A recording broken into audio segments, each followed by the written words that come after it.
billahi minasyaitonir rajim. Bismillahirrahmanirrahim. Assalamualaikum warahmatullahi wabarakatuh.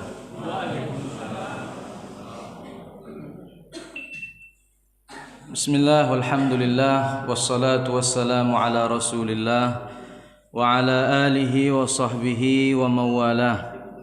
Allahumma la sahla illa ma ja'altahu sahla wa anta taj'alul hazna idha syi'ta sahla. Allahumma 'allimna ma jahilna wa anfa'na bima 'allamtana wa dhakkirna ma nasina wa zidna 'ilma. Allahumma arzuqna al-ikhlasa fi niyyati wal qawli wal amal.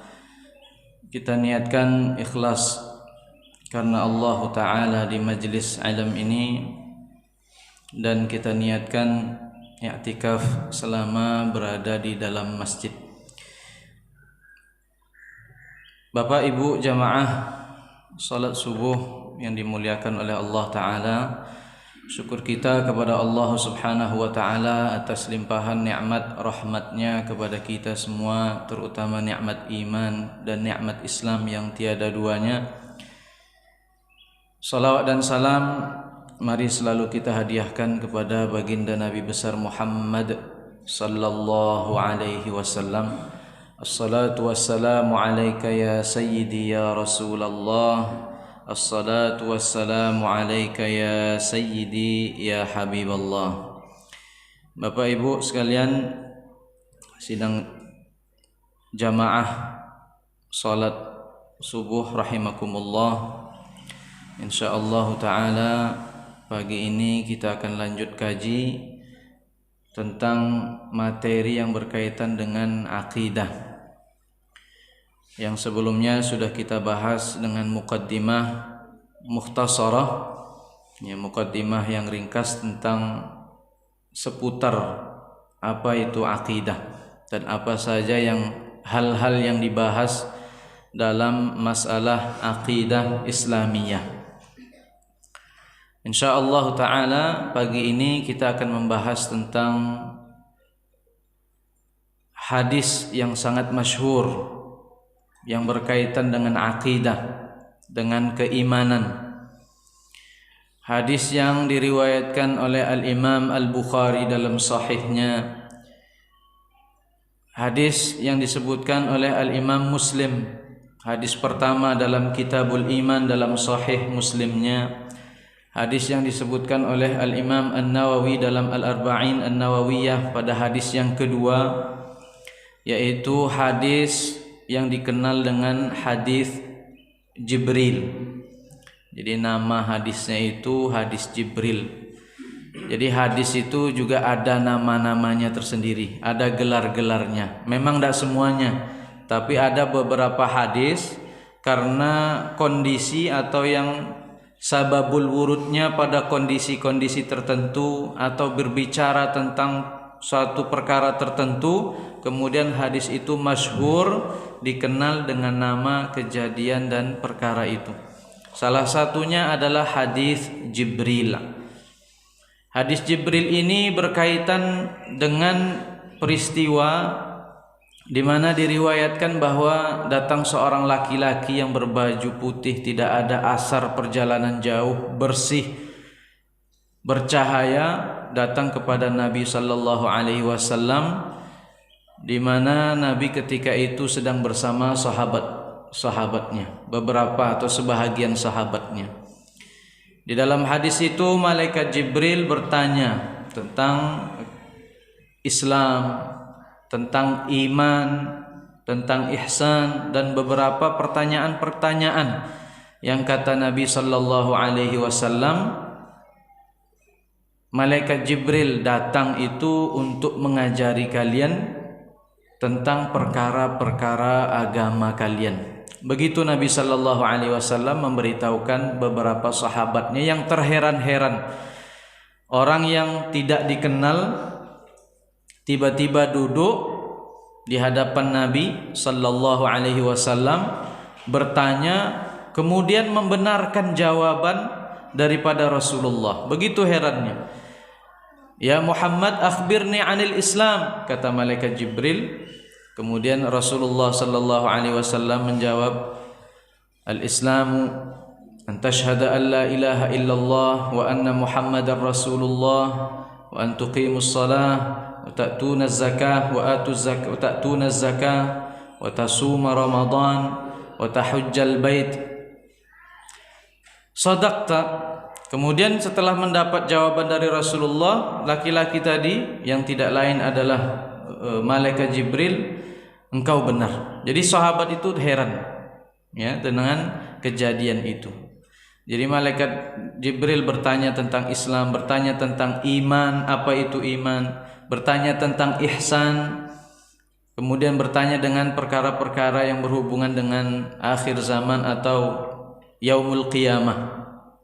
Hadis ini disebut dengan hadis Jibril karena yang datang peristiwa itu adalah malaikat Jibril. Tapi bagaimana bentuknya? Malaikat Jibril itu terkadang ketika menjumpai Rasulullah sallallahu alaihi wasallam itu terkadang dengan bentuk manusia. Tetapi manusianya ini bentuknya laki-laki, tapi tidak seperti laki-laki yang artinya tidak punya kemaluan laki-laki, tapi bentuknya seperti laki-laki. Dan paling seringnya ketika malaikat Jibril menjumpai Nabi dengan bentuk seperti manusia, itu lebih seringnya menyerupai wajahnya, menyerupai salah seorang sahabat yang terkenal dengan tampannya, yaitu sahabat Dihyah Al-Kalbi, salah seorang sahabat yang saking tampannya, maka malaikat Jibril ketika bertemu Nabi, mendatangi Nabi, menjumpai Nabi, itu merubah bentuknya dengan bentuk sahabat Dihyah, saking tampannya itu sahabat Dihyah. Jadi hadis ini disebut dengan hadis Jibril. Para ulama mengatakan hadis ini berkaitan dengan salah satu atau beberapa hal yang paling penting dalam Islam, paling penting dalam agama, yaitu tentang keimanan. Di dalamnya disebutkan tentang Islam, tentang iman, tentang ihsan, dan hal-hal yang difahami berkaitan dengan keimanan kita dengan perkara-perkara yang gaib, semisal dengan datangnya hari kiamat misalnya. Semua ini itu masuk dalam kategori pembahasan iman, pembahasan akidah. Walaupun namanya berbeda, ya, ada Islam, ada iman, ada ihsan. Dan ini yang akan kita bahas insyaallah pagi ini, mukhtasaran, ya, ringkasnya saja. Jadi pembahasan tentang iman ini bukanlah pembahasan yang baru, tetapi pembahasan yang sudah lama sekali dibahas berkaitan dengan masail-masail tentang iman Islam. Apakah sama antara iman dan Islam ataukah beda? Bisakah orang disebut Islam tapi tidak iman? Apakah orang bisa disebut iman tapi tidak Islam? Ataukah tidak kedua-duanya? Ataukah dia iman Islam misalnya? Ya, ini sudah diperbincangkan oleh para ulama. Tetapi masalah iman secara keseluruhan adalah masalah yang paling penting dalam agama untuk diketahui, masalah iman. Karena Allah Subhanahu wa taala mengutus para nabinya, mengutus para rasulnya, itu tidak lain tidak bukan untuk mengukuhkan keimanan, menyebarkan keimanan di kalangan manusia, yaitu dengan mentauhidkan Allah Subhanahu wa taala. Dan masalah pertama yang menyalahi perbedaan yang keluar dari ajaran-ajaran tauhid itu adalah masalah keimanan. Allah Subhanahu wa taala berfirman, kanan nasu ummatan wahidah.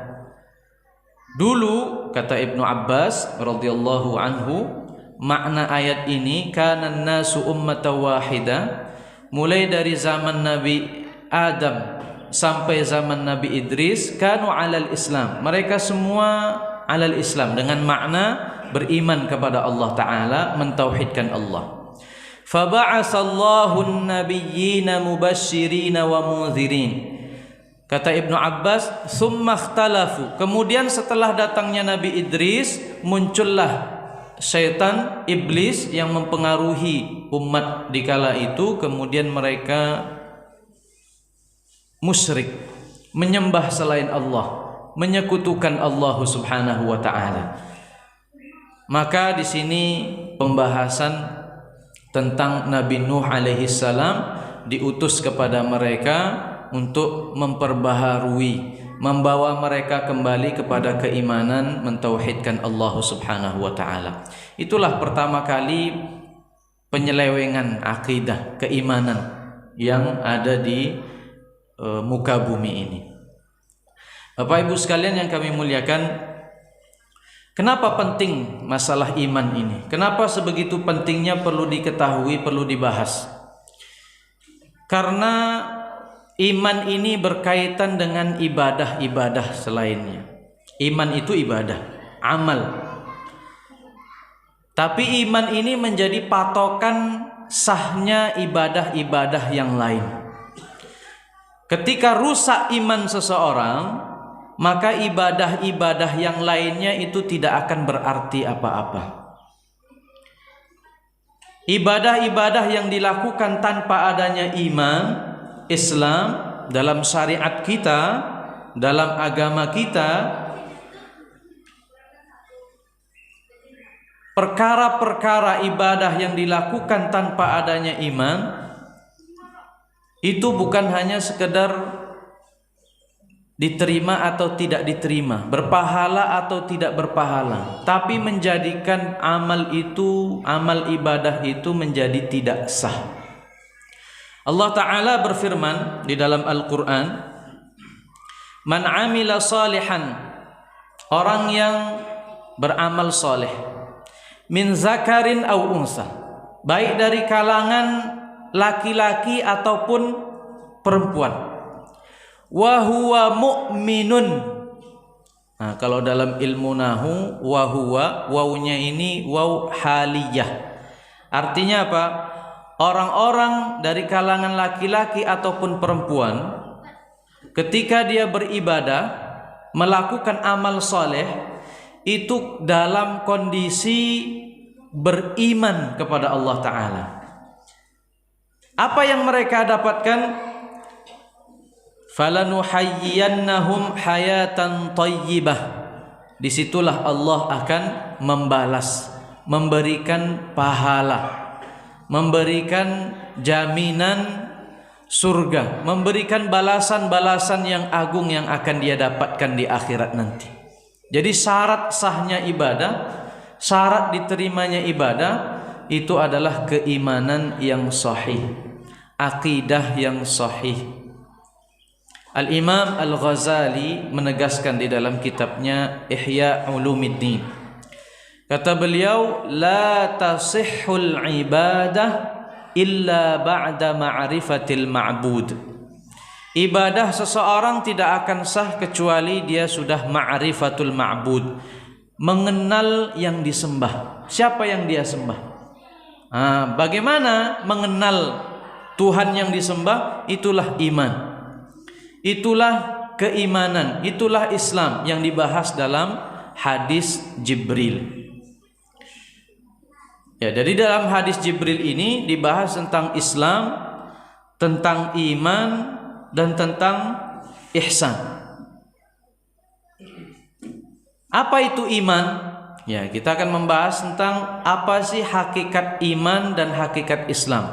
Apakah ada perbedaan antara iman dengan Islam, atau dia sama saja, sesuatu yang melazimi satu dengan yang lain? Para ulama mengatakan iman itu adalah at-tasdiqu bil qalbi wal iqraru bil lisani wal amalu bil jawarih.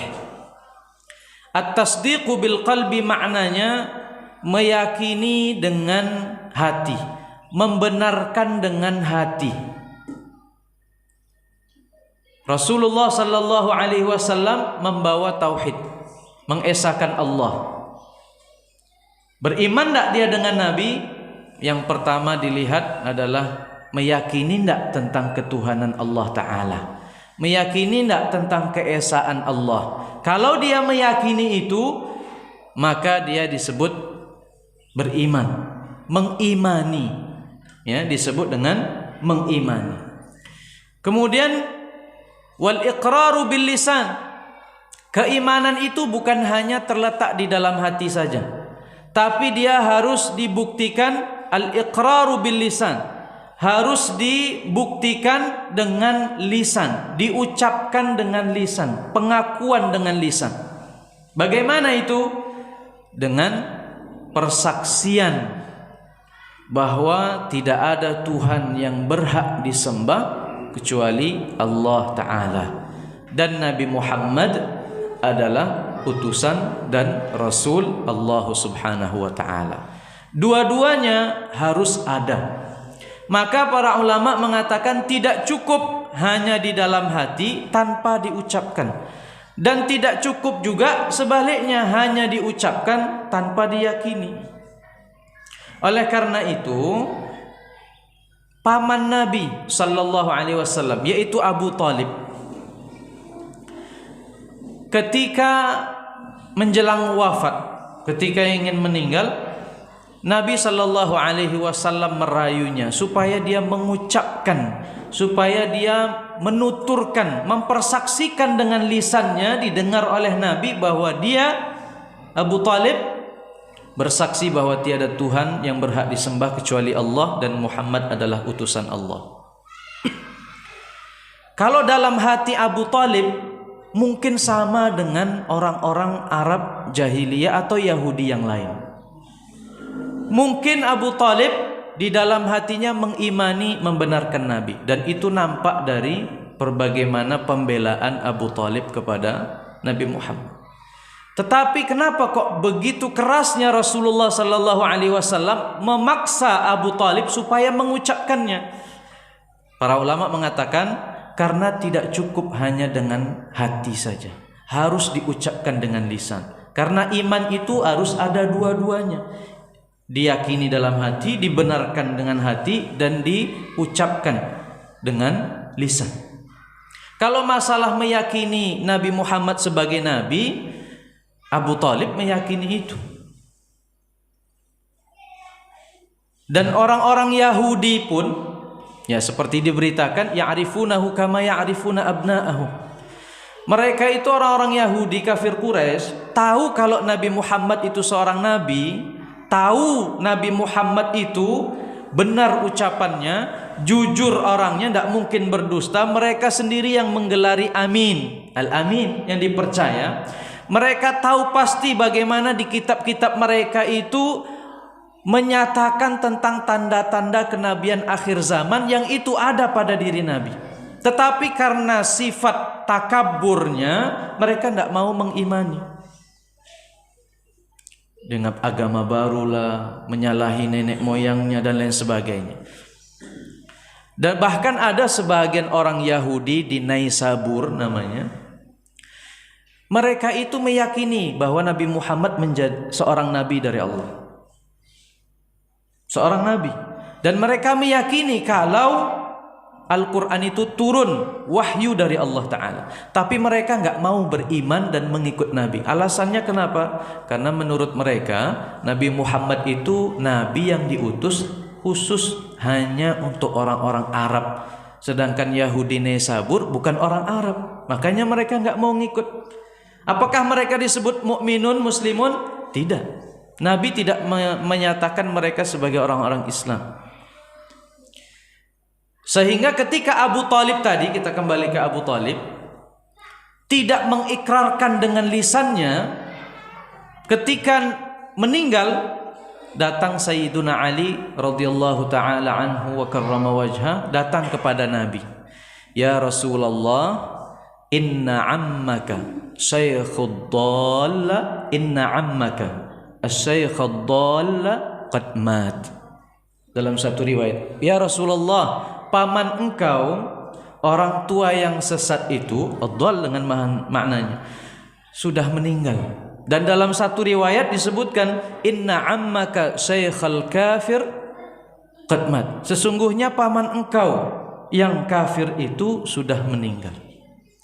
Apa jawaban Nabi sallallahu alaihi wasallam? Nabi itu kalau ada orang muslim, orang mukmin meninggal, baik itu ada di situ ataupun jauh, Nabi mesti memerintah sahabat-sahabat untuk mengurusinya.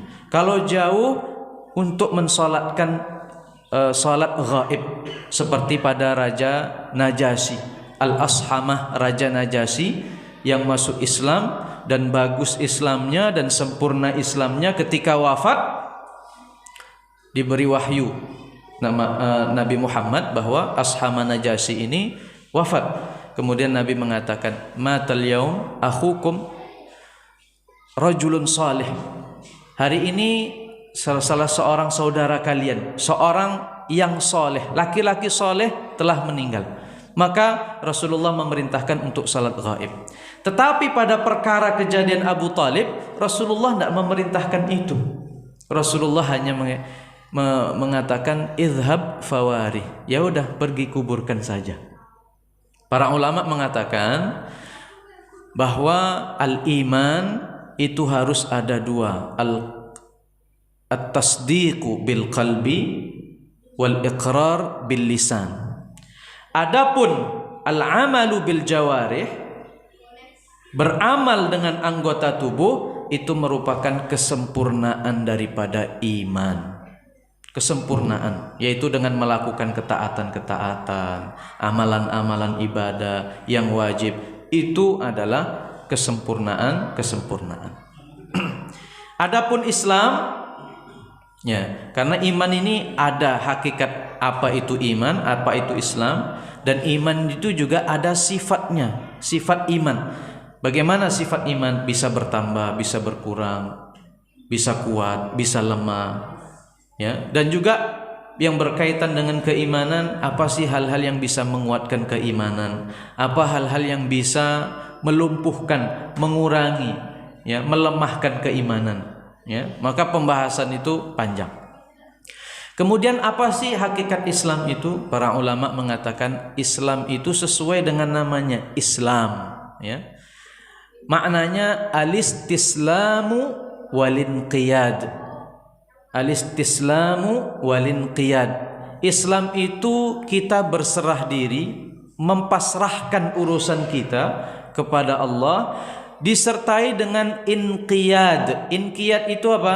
Kepatuhan, ketaatan. Nah, oleh karena itu di hadis Jibril itu dibedakan antara Islam dan iman. Kalau keimanan di situ berkaitan dengan hukum yang batin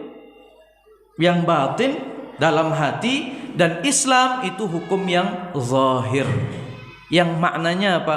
Perbuatan-perbuatannya itu nampak sebagai efek, ya. Jadi menampakkan keimanan dengan menjalankan apa-apa yang disebutkan di dalam rukun Islam itu. Ya, di dalam hadis itu disebutkan, malaikat Jibril bertanya, wahai Nabi Muhammad, apa itu Islam? Nabi menjawab, Islam itu antashhada, kamu bersaksi, Anda bersaksi bahwa tiada Tuhan yang berhak disembah kecuali Allah. Wa anna Muhammadar Rasulullah, dan Nabi Muhammad adalah utusan Allah. Wa tuqimus shalah, dan engkau mendirikan salat. Kemudian engkau membayar zakat, engkau berpuasa, dan engkau naik haji, melakukan haji, pergi haji bagi yang mampu, jika engkau mampu sesuai dengan syarat-syarat istita'ahnya, syarat-syarat wajibnya. Nah, di sini itu amalan-amalan yang zahir yang menjadi cerminan keimanan seseorang. Ketika keimanannya sudah ada, yaitu rukun-rukun iman, beriman kepada Allah, beriman kepada malaikat Allah, beriman kepada Rasul Allah, beriman kepada kitab-kitab yang diturunkan kepada Rasulnya, beriman kepada hari akhir, beriman dengan qada dan qadar, sudah sah imannya. Tapi bagaimana dia menampakkan kalau dia itu iman? Bagaimana kekuatan imannya itu? Maka kekuatan iman itu akan nampak pada rukun Islamnya. Bagaimana dia menjalankan sholat, bagaimana dia berpuasa Ramadan, bagaimana dia membayar zakat, memenuhi enggak, membayar enggak padahal dia sudah wajib, bagaimana dia berpuasa, bagaimana dia sudah berkewajiban haji tapi tidak melakukannya, menunda-nunda sampai akhirnya nanti dia meninggal, akhirnya dia tidak berhaji sama sekali. Ya. Jadi Islam dan iman itu saling berkaitan. Ya. Kalau kata Imam Abu Hanifah, iman dan Islam itu seperti punggung dan perut. Artinya apa? Tidak bisa dipisahkan. Batin dan zahir tidak bisa dipisahkan. Jadi orang akan dihukumi mukmin ya kalau dia sudah ada tasdik bil qalbi wal iqrar bil lisan. Kemudian Islamnya yaitu dengan istislam wal inqiyad. Jadi istislam wal inqiyad. Kepatuhan kita kepada Allah Subhanahu wa taala. Rukun Islam yang pertama syahadat, ya, syahadat. Anta syahada an la ilaha illallah wa anna Muhammadar Rasulullah sallallahu alaihi wasallam. Ini hukmun zahir yang dengan ucapan. Ucapan itu amal juga. Amal itu kan ada amal lisan, amal lidah, ada amal jawarih, anggota tubuh, ada amal hati. Hati itu juga ada amal-amalnya, ada kewajibannya, ada maksiat-maksiat yang bisa muncul daripada hati tersebut. Kenapa kok syahadat ini diiringi dengan ibadah? Kenapa kok rukun Islam ini disebutkan hanya 5 ini saja? Apakah sedekah itu bukan ibadah? Apakah sedekah itu tidak mencerminkan Islam? Apakah berbakti kepada orang tua tidak mencerminkan Islam? Bukan ibadah dalam Islam. Kok kenapa tidak disebutkan dalam rukun Islam? Kenapa kok rukun Islam itu cuma 5 yang disebutkan di sini? Bukankah kita sholat berjamaah rukun Islam? Maafkan. Bukankah sholat berjamaah bagian daripada Islam? Bersedekah bagian dari Islam? Syariat Islam. Menyantuni anak yatim, syariat Islam. Kenapa kok yang disebutkan 5? Para ulama mengatakan karena ibadah amal yang paling agung, yang paling kuat menunjukkan syiar-syiar Islam itu adalah 5 perkara tersebut. Bersyahadat dengan ucapan, melakukan sholat, puasa, zakat, kemudian haji. Apa bedanya sholat atau ibadah yang 5 ini dengan yang lainnya? Contoh syahadat, ucapan. Ya. Salah satu yang membedakan kita dengan syariat yang paling agung, yang utama, yang membedakan kita dengan orang di luar Islam itu adalah dengan syahadat. Jadi ucapan syahadat itu bukan hal sepele, itu yang membedakan kita. Makanya disebutkan yang pertama dan termasuk daripada rukun Islam. Karena nggak bisa, pernyataan ini kan sebuah persaksian, asyhadu. Kenapa kok nggak la ilaha illallah? Kok kenapa pakai asyhadu? Karena dalam bahasa Arab kalau kita bilang la ilaha illallah itu ucapan, memang maknanya kita bersaksi dalam hati kan, la ilaha illallah, bahwa tiada Tuhan yang berhak disembah kecuali Allah. Tapi kalau kita pakai lafaz asyhadu, itu maknanya lebih. Dalam kalimat asyhadu saja itu punya 3 makna. Yang pertama at-tasdiq bil qalbi wal iqrar bil lisan, membenarkan dalam hati dan mengikrarkan dengan lisan, wal amal bil jawarih, dan persaksian bahwa kita mengakui Allah Tuhan kita yang memerintahkan kita dan kita akan taat terhadap perintah-perintahnya. Itu satu kata aja dari lafaz asyhadu. Maka disyariatkan, yang paling sempurna orang bersyahadat itu memakai lafaz asyhadu. Kalau pakai la ilaha illallah boleh, sah kata ulama. Tapi yang paling sempurnanya itu pakai asyhadu. Jadi ucapan yang membedakan antara keimanan dan kekufuran. Kalau kita pergi misalnya, ada teman-teman atau kawan atau kenalan teman kerja misalnya non muslim, ya, ini syahadat ini bukan sekedar ucapan saja. Coba mereka suruh mengatakan syahadat, pasti tidak mau, karena syahadat ini bukan sekedar ucapan. Bukan sekedar ucapan, mereka mau mengungkap, walaupun dibayar, walaupun bercanda, mereka akan berat, sulit untuk mengucapkannya. Kenapa? Karena itu salah satu hal utama dalam akidah yang membedakan kita dengan mereka. Oleh karena itu dijadikan rukun Islam. Kemudian salat. Apa bedanya salat dengan sedekah, dengan berdoa? Kenapa kok yang disebutkan rukun salat itu rukun Islam itu salat? Karena antara salat dengan ibadah sedekah, salat dengan ibadah misalnya berdoa itu berbeda. Berbeda. Kalau berdoa ya mengangkat tangan, di situ ada unsur penghambaan kita. Tapi di dalam salat, di sana ada unsur penghambaan dan tanda yang paling besar dalam beribadah kepada Allah, yaitu sujud. Yaitu bersujud. Dan orang-orang dan masalah-masalah atau amal-amal dari rukun Islam ini, itulah amal-amal yang paling agung dibandingkan amalan-amalan yang lain, sehingga dijadikan rukun Islam yang disebutkan di dalam rukun Islam. Bukan maknanya yang lain tidak termasuk bagian dari Islam, termasuk, tapi 5 ini adalah bahagian yang paling penting, yang mendasar, yang paling agung di dalam Islam. Jadi itu kenapa Rasulullah menyebutkannya rukun Islam ada 5. Ya, ini bahagian daripada keyakinan yang wajib dipenuhi, diyakini dalam hati, diucapkan dengan lisan, dan diperbuat dengan amal jawarih. Ya, jadi Islam dan iman itu pada hakikatnya berkaitan, pada hakikatnya ada unsur kesamaan, walaupun kalau diperinci masing-masing itu ada perbedaan definisi, tapi secara umum Islam dan iman itu satu, tak bisa dipisahkan. Nah, itu saja mungkin yang bisa kami sampaikan, atau materi yang kita sampaikan untuk subuh kali ini. Mudah-mudahan ada kesempatan ataupun diberi umur panjang untuk menimba ilmu yang lebih dalam lagi. Amin ya rabbal alamin.